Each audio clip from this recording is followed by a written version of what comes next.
Hello, everyone. Welcome back. I'm your host, Sandy Rosenthal, for the podcast Beat the Big Guys. And today, my host is from the great state of Maine, more specifically Bucksport, Maine. And her name is Dee Laninga. Hey, Dee. Hey, how's it going? Thanks so much for having me. You're so very, very welcome. I'm really excited about our conversation that we're going to have today because you are working up against what I feel personally one of the biggest of the big guys, and that is big ag, really, really huge, and there's a lot of money. So, but they're infinitely beatable. All the big guys are beatable, and that's what we're going to talk about today. But first, I would like to tell our listeners a little bit more about you before we start. Okay, sounds good. Okay.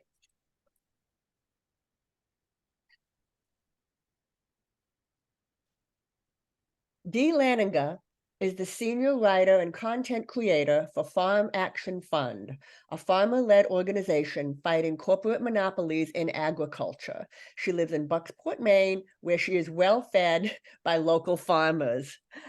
Okay, so I had to give a shout out to our local food and farm system. It's really spectacular here in Maine. I bet the corn is amazing.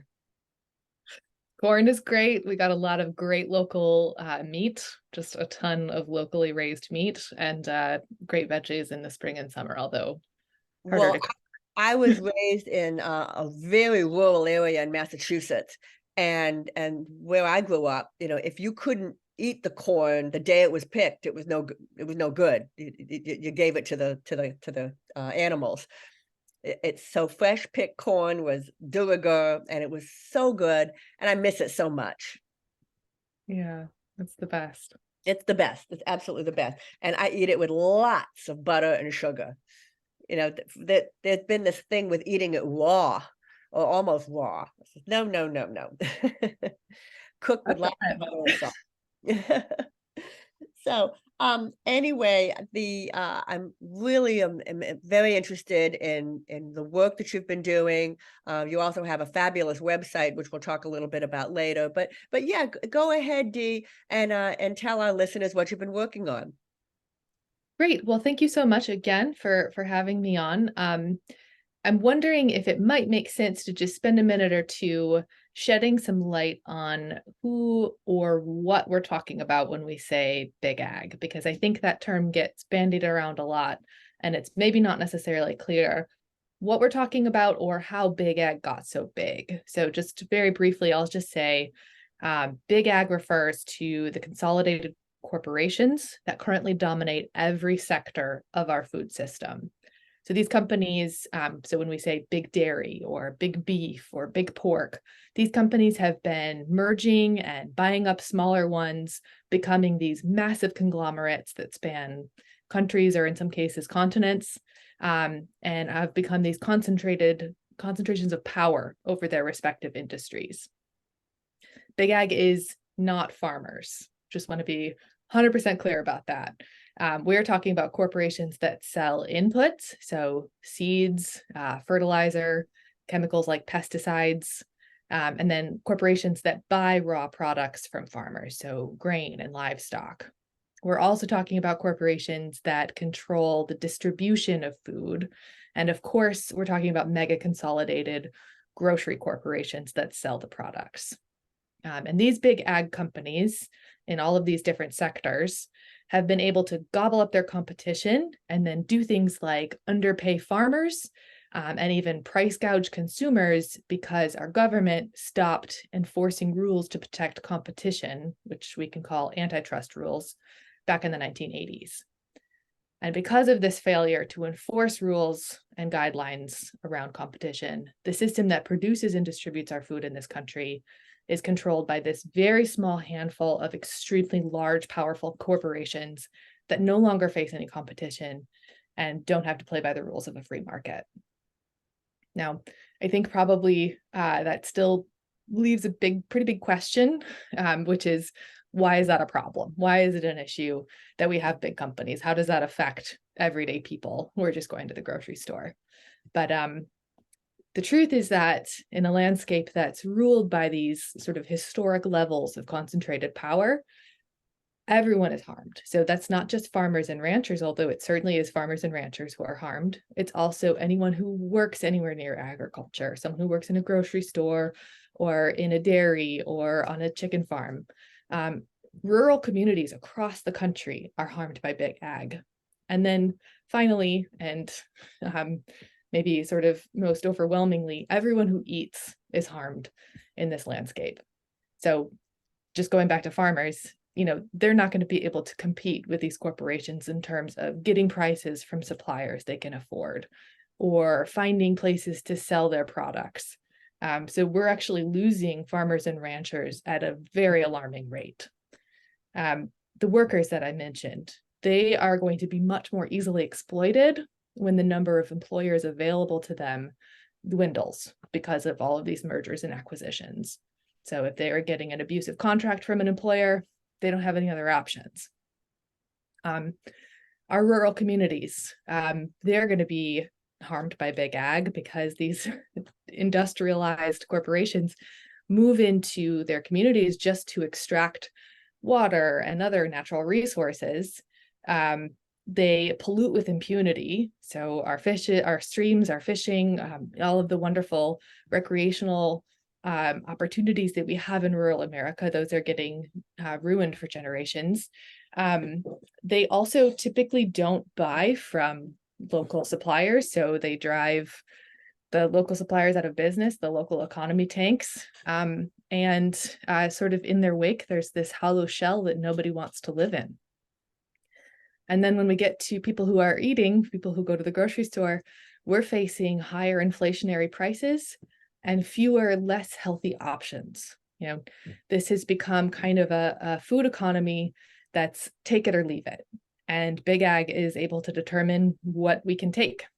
And if we don't want it, we can leave it. So those in power are getting to decide who farms, what and how they farm, and as a result, what we all get to eat. So that's kind of like what we're dealing with as far as like why big ag is a problem, who they are, and why this is an issue. Very well consolidated and very well explained. Is there a story you can tell that's out there that you feel is a good example of what you've just described? So yeah, you've explained it in theoretical terms, but is there a good story to your knowledge that's out there that's not a 300-page book, but like a good article that explains this in a way that mere mortals like us who are nowhere near as familiar with you could understand it a little better? I mean, the sad thing is there are hundreds of stories I could sit here and tell you right now that are short and concise and will break your heart. I'll just tell you a couple that are fresh on my mind. One of our staff members, I don't want to name names here, but is a vegetable farmer and was told by Wegmans, which if you're a New Englander, they have this reputation for buying local produce and working with their local farmers. Was just told we're scaling back the number of farms we want to buy from. We're trying to reduce the number of producer relationships we have and get more of our produce from fewer farms that are bigger. It just makes it easier for them. What's their reason for that? What's their excuse for that? What? It's more efficient. It's less work for them to just buy more vegetables from farms further away. Yep, exactly. Yep. So that's one example. Another farmer in our network is an onion farmer, and he has recently said that where he is from, he's in Georgia, and all of the farmers that he knows, in order to maintain their contracts with groceries, they have to have all kinds of onions available at all times of the year. And that's really just not possible. So in order to stay in business, they have to also become importers of onions from other places. So they're able to make less money. We could do, let's see, so that's on the retail side. There's also the land access issue. So smaller and beginning farmers are really struggling to even just access farmland in the first place. It has become a very popular investment strategy for large corporations, foreign governments, anyone with lots of money to just buy farmland because it's always highly valued. And that's been jacking up the prices for farmland. And so people who want to just grow food to sell to their neighborhood stores and communities can't even access the land to grow on in the first place. So those are just a few examples. I could sit here and tell you sad stories all day, but hopefully that gives you a Sounds to couple. me that it's all about bottom line for these massive companies, about making money. And that's it. It's not about a better product. It's not about more variety for the consumer. It's about making money, and it's so clear. But they hide that. I'm certain in my mind that when Wegman went out telling the farmers what they wanted to do, I doubt they mentioned, "Oh, we're doing this so that we'll make money." And that, of course, they're not saying that. But that's the truth of what's going on. And I read recently. I read the book called Wastelands by Hmm. Corbin Addison, and it was about the big hog industry. And it's everything you said, Dee, is true. That one company owns everything. It owns the machinery that they need to work with the pigs, and what happened to the pigs, and the machinery that feeds them. The company owns everything and controls everything, and then it's also miserable for the neighbors of the smell. That's just unbelievable. So, and not to mention the inhumane condition. So in this book, the the neighbors won a settlement, like a billions of dollars settlement against Big Hog. So they won. Big Hog lost, the neighbors won, but it was a long, hard fight. But what the reason I'm bringing this up is when the neighbors, tried to fight Big Hog and file lawsuit, you know what the owner of the company did? They said, "Oh, the poor farmers. What's the matter? Don't you like farmers?" They in other words made it like a boo-hoo. These neighbors just don't understand what it's like to be not necessarily. I mean, in this case, it was the keepers of the pigs, which aren't farmers, but they're farmers. Yeah, they have pigs on a farm, and so they tried to shift blame, and they're very good at it. But once you put your focus and you realize what they're doing and pay no attention, it's like the wizard behind the curtain. So am I ringing any bells, Dee? Absolutely. I think you're absolutely correct that there's been it's to big ag's benefit for people to conflate the industrial corporations that own that sort of dominate the industry with farmers themselves, who are in many cases are doing what is available to them. And, in order to stay in business, they have to sort of I mean, so many farmers are on a treadmill of this industrial design. They have a very limited range of options available to them in order to stay in business. And I'm not saying that's all farmers. But that is a lot of farmers who, operate industrial operations. And what Farm Action Fund is working on is finding ways to change our food production systems so that farmers have more options and can grow and raise healthy food in different ways for a fair profit. um, we say all the time we can have the kind of food system that our policies allow, and right now our agricultural policies really prioritize and reward a very specific kind of agricultural production that benefits these huge consolidated corporations. They've been able to exert so much leverage and so much influence over decades that they've got the system just the way they like it. So And they make yeah, you a lot of money. yes, they make a lot of money, and they also have a lot of influence. And I'd be happy to talk more about that. Just talk about sort of their sway in Washington, D.C. and the way that they are the mechanisms of control that they're able to deploy on their own behalf. So where there's money, there's influence. And so, and I'd be happy to talk about that in just a moment. But I also wanted to point out also that a lot of these big corporations aren't even owned by American companies.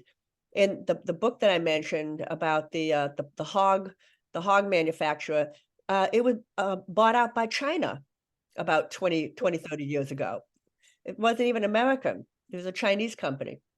And not that there's anything wrong, which I'm not saying that's wrong per se, but they're talking about the down home America, and it's owned by China. The but anyway, that's probably a whole nother. I think it's a valid point, because what we're talking about here is where the profits come, like where the profits go. And I think maybe the company you're talking about is Smithfield, which is Chinese owned. Smithfield. It was Yes. Smithfield. Exactly So right. when the systems of our agricultural production are owned by international corporations, the profits from that production go thousands of miles away from that rural community. So this is an extraction process, like they use the land and resources here and the labor here, and then the profits benefit some other community thousands of miles away. So regardless of where the company is based, like the benefit is no longer retained by that community. You also mentioned, Dee, that it has become take it or leave it. This is what we offer you. I mean, when I was growing up, there was all kinds of things that you could buy that you can't find anymore. You used to be able to find, I'll eat anything, but you used to be able to find things like intestines and brains and all kinds of delicious livers and gizzards. And now you can only find what I call muscle meat. There's only chicken breast and beef and all these other delicious things you can't even get anymore. Oxtails, oxtail soup. The So it's the even though the companies have gotten bigger, the what's available to buy is shrunk. Yeah, absolutely. So really, I mean, I'd love to talk a little bit about, how we can get out of this situation Okay. and find Let's ourselves with more diversity of product and opportunity for farmers. Um, so really, we have a really exciting opportunity right now to change our policies so that we have a different system and can eat differently.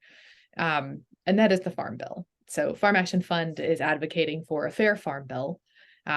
Just as a little bit of a very quick primer, I can just say the Farm Bill is a very large legislative package, runs on a 5-year cycle. We were actually due for a new one this year. The deadline has passed. Congress ran out of time.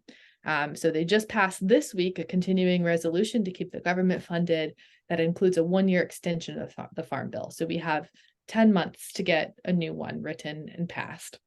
The policies of the Farm Bill shape the structure of and the funding for our entire food system. So, well, not our entire food system, but for the food system. It includes things like farm subsidies, crop insurance, conservation programs, and then, of course, the big one is the nutrition assistance program like SNAP. So through the Farm Bill's policies, we can shift the production of food.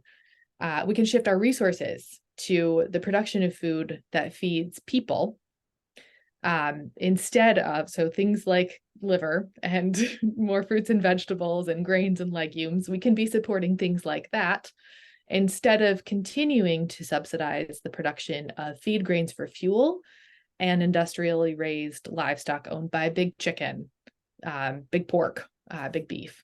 And right now, that's actually where the bulk of our subsidies are going. Through the Farm Bill, we can also expand access to farm support programs so that everyone, all farmers, can have an equal and fair chance to succeed. Right now, most of our farm support programs go to a very small subset, the biggest, most powerful ones, of course.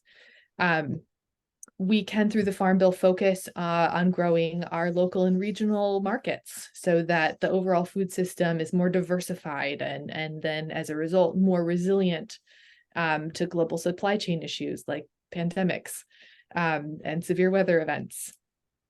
And then another thing the Farm Bill can do is require farms to be part of the solution in terms of extreme weather if they want to benefit from taxpayer-funded disaster relief programs. So right now, the Farm Bill gives the lion's share of these kinds of payments to the biggest polluters. So again, the situation we're in is entirely determined by the kind of policies we have, and we have the answers to change the system, and that would be through reforming the Farm Bill. That's the best way we can create a food and farm system that empowers farmers and ranchers to choose what they grow, opens up markets so they have places to earn a fair living for their products, and then further ensures that Americans have access to a choice of healthy and nutritious food that's been, ideally locally grown and raised. So how, I have two questions. One of the questions is who are the biggest players, the big guys who are defending the status quo and are the biggest challenges at this time? Yeah, that's a great question. So you'll probably recognize their names. They're the world's biggest grain and meat corporations. We're talking Cargill, we're talking Tyson, we're talking JBS, we're talking National Beef Packing. They are massive protein conglomerates and grain conglomerates. And I guess it'd be, no surprise to you to hear that they use all of their money and influence to oppose these reforms, to oppose any threat to their power and control. And they have a lot of mechanisms to help them do that. Namely, the lobbying groups that they have in DC. They're all members of lobbying groups that have beautiful offices and lots of staff.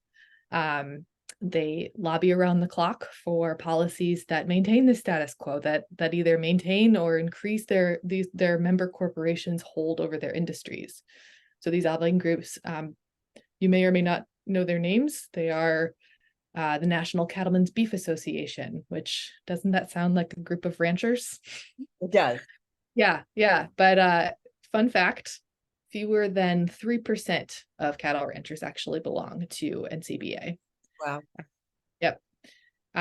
However, despite that, they are seen in DC as the voice of the industry, of the cattle industry. So every time, a member of NCBA tells a member of Congress, hey, don't support this bill, cattle ranchers don't want this, the member is going to believe that. They're going to believe that NCBA is speaking for all cattle ranchers. So that's one of the ways that Big Ag is able to ensure that the policies coming out of Washington, D.C. are going to help them keep this chokehold over the food system and keep everyone else out. It is a chokehold, and anyone who has read that book by Corbin Addison called Wasteland have a pretty good feeling for it. But the good news that with the happy ending is the neighbors prevailed and won a gigantic $1 billion lawsuit. I can't remember if it was settled or they actually got the money. I don't remember, but it was major. And the interesting thing about it is Smithfield was so big that they arrogantly thought they were unstoppable. Well, guess what? They were stoppable. And they lost that case. And of course, I think the word is bellwether. When there's one example, there's going to be more examples. Ordinary folk can see it can be done. You can win, you can fight, and you can win. So let's fast forward and say you've had success and you've seen change in the industry. What will that look like to people like us, the consumer? Yeah. Well, I mean, It's when we obviously years down the road. yeah, yeah.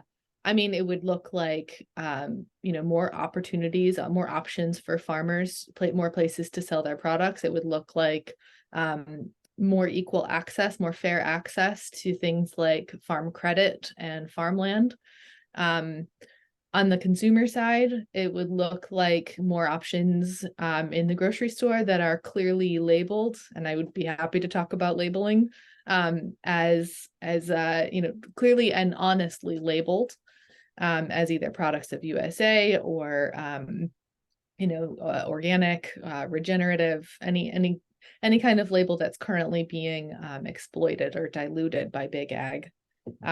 So yeah, those are some of the outcomes that our Fair Farm Bill campaign is working towards. Can you give us an example of wrong labeling that's out there that is particularly egregious and it's been out there right now?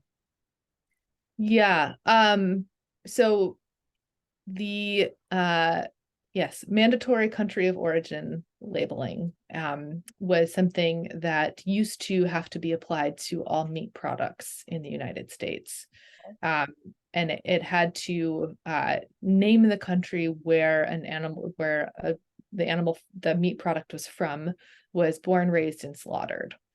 In 2015, I believe it was, Congress rolled that back for beef. I think just beef, maybe also pork. I'd have to double check that. But it was rolled back for at least beef. And so now these giant beef companies are able to exploit that loophole by raising cattle more cheaply abroad, according to standards that, we'll leave that. Sorry, I might need to start that over. Okay. So meatpacking corporations that sell beef products are able to exploit this loophole with the mandatory country of origin rollback for beef by raising beef more cheaply abroad, importing it, repackaging it in a USDA inspected facility, and then they're able to actually put a label on it that implies that it is a product of the USA. Wow. I had no idea. I Yeah. had no idea. That I'd love to give another actual better example of one of Big Ag's tactics that might really ruffle your feathers. That's not, now we're talking. That's exactly what I'm hoping for. Yeah, this is a major core issue for Farm Action Fund. And these are checkoff programs, agricultural checkoff programs. So they were a once voluntary, now mandatory fee that farmers have to pay every time they sell any of 22 commodities. That includes pork, beef, corn, and soybeans. Do you remember Got Milk? Yes. That is an example of a checkoff funded promotional campaign. So originally the fees collected from the farmers and ranchers and producers were used for research and market development and promotional efforts to sell more of the product. But these are now these have been captured by Big Ag through this very devious method. Those same lobbying groups that we were talking about, NCBA is one of them, National Pork Producers Council is another. In addition to being lobbying groups, they're also the primary contractors hired by these government checkoff programs to run promotional efforts. So Beef, It's What's for Dinner, that was a checkoff funded promotional campaign. So even as they are promoting policies that benefit Big Ag, big beef, big pork, they're also, with the other hand, taking money from farmers who are forced to pay into the checkoff. Wow. Now, there are supposed to be rules that prohibit them from using farmers' money to lobby. But even if they're following these rules, they're still able to use farmers' money to pay for things like staff and other overhead costs. And of course, it won't surprise you to learn there are dozens of examples of these groups getting caught using farmers' dollars to lobby against things like guidelines to protect natural resources, to improve animal welfare conditions for livestock, or even against those stronger labeling laws that we were talking about that actually help farmers reach consumers looking for US raised meat. Oh, what a tangled web. And one of the things that came across very, very clearly in the book that I mentioned, Wastelands, is the farmers are caught. They're caught. They're stuck. They can't get out. And but it's not good to stay in either. It's a real it's a real conundrum for the farmers. They get sucked up into it, and it's very, very difficult to do anything about it. Yeah. My understanding when from reading. That's absolutely true. Yes. And a fair farm bill would give a lot of farmers more options by directing resources to supports that they'd need to make different choices and to escape from underneath Big Ag's thumb. So what can mere mortals like us do, listeners today, to help make this happen? Yeah, absolutely. Great question. So our website, farmactionfund.us, has tons of resources for organizations and individuals to help join the fight against monopoly power in our food system. We have action opportunities to call on your legislators to support the OFF Act, the Opportunities for Fairness in Farming Act. That would actually reform those checkoff programs I was talking about. It would actually prevent checkoff dollars from going to groups that lobby on agricultural policy. So it keeps money out of their hands in the first place. We also have other take action opportunities, and then we have lots of resources on our Fair Farm Bill campaign page. The core of that campaign is our Fair Farm Bill policy handbook, where we lay out priorities for not just this next farm bill, but the one after that, that would really see our food system shift this power back into the hands of everyday people. We've got other materials for people to contact their legislators and like do advocacy efforts in their own communities. We've got fact sheets, we've got videos. You can, if you're an organization, download some of our materials, put your own logo on it, and use that in your own advocacy efforts. So all of that can be found on our Fair Farm Bill campaign page. And I do want to note that all of the growing awareness about these issues, thanks to podcasts like yours and lots of others, this has been increasing the momentum for this movement. And polling shows that people are on our side. They support checkoff reform. They deeply support the transition of resources to support growing food for people instead of livestock feed. That's very popular. And so Big Ag might have the upper hand right now, but we have the facts and the people on our side. Great, great. And yeah, who wouldn't be for the things that you're advocating? Who would not be, except maybe Smithfield and Yeah. companies that you mentioned. Yeah, so who wouldn't be? So and I have visited the website. It's very, very, very well done, very clear. It'll just take seconds of your time to take a look and to be able to click and make something good happen. Make something good happen. Dee, is there anything else you'd like to share with our listeners before we sign off? No, I think I've talked your ear off. I really appreciate this opportunity, though. Thank you so much. You're so welcome. And thank you, the listeners, for being with us today. Please be sure to rate, subscribe, and like this podcast on all of your favorite platforms. For those of you that prefer a video, you just need to go to my website, to my YouTube channel, Beat the Big Guys. And remember, no matter who you are, you too can beat the big guys. Okay, stay with me.